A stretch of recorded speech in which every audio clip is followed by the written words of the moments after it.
Well, it's repair day, so I've got to get these hinges ready. I've already cut some little pieces out of the frame of the cargo area, the what do we call it, storage box, and I'll show you that in a minute. But this is the part of the hinge that's broken.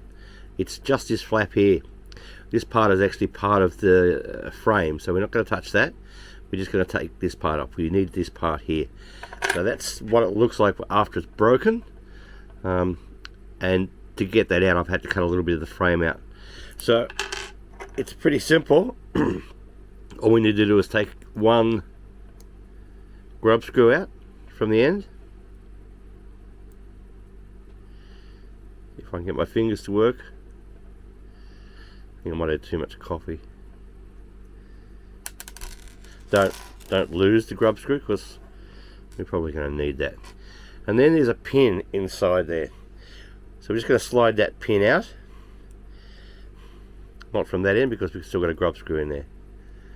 I forgot that. It's not in 2 bits.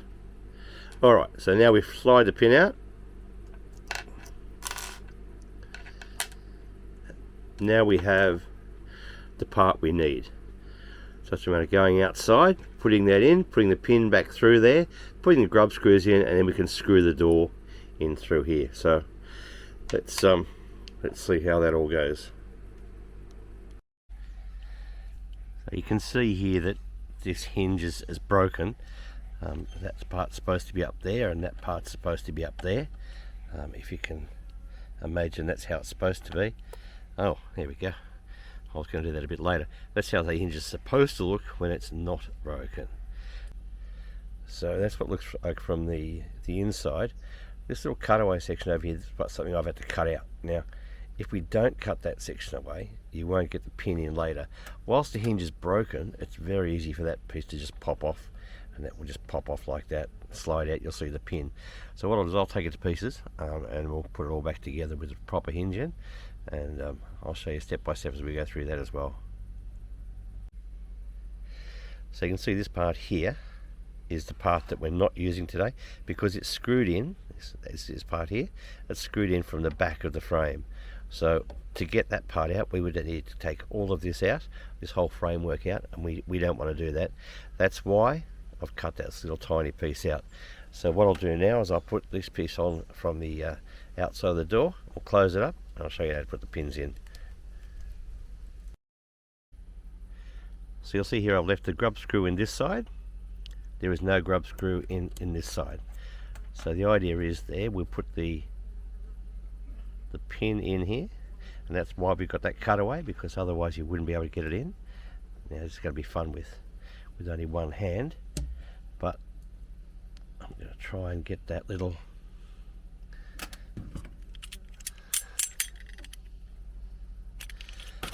washer to sit in there for me, and slide it through with one hand.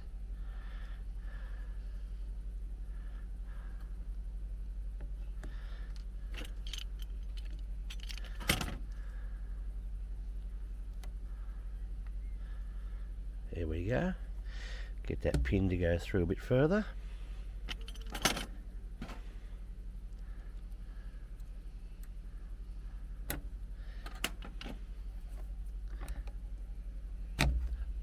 Too far, Rodney. Too far. Got to get that washer in there.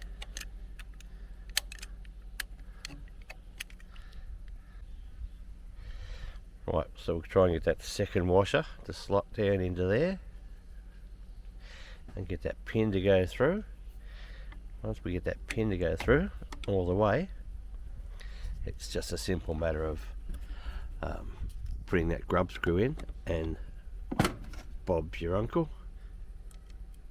There we go. So that's all in. Pins all the way in. Now we just get this grub screw into this end and tighten that in. Once that grub screw's in, your job's done.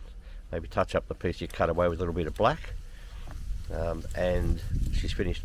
The trick is, don't over tighten these, because my theory is that from new, that's over tightened, this is over tightened, which is forcing these two apart, which is leading to the cracking. there's no need to over tighten it. Maybe if you want to put a bit of Loctite in there, yeah, that'll work. But yeah, job done. We'll close that up, and you've saved yourself a whole heap of money and a whole heap of time just by cutting out that one little, tiny little section there.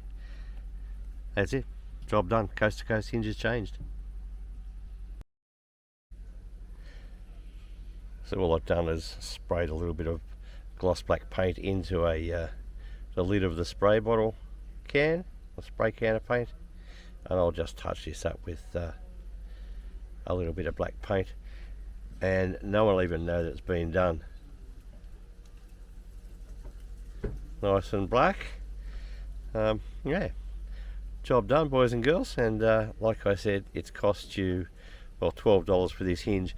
If you just type in coast to coast hinges into Google, there's a whole lot of places that'll come up with some of the hinges available for you. I found it from $9 through to $12, $13. Yeah, grab a couple, put them in the kit, and when you need to, they'll be there ready for you.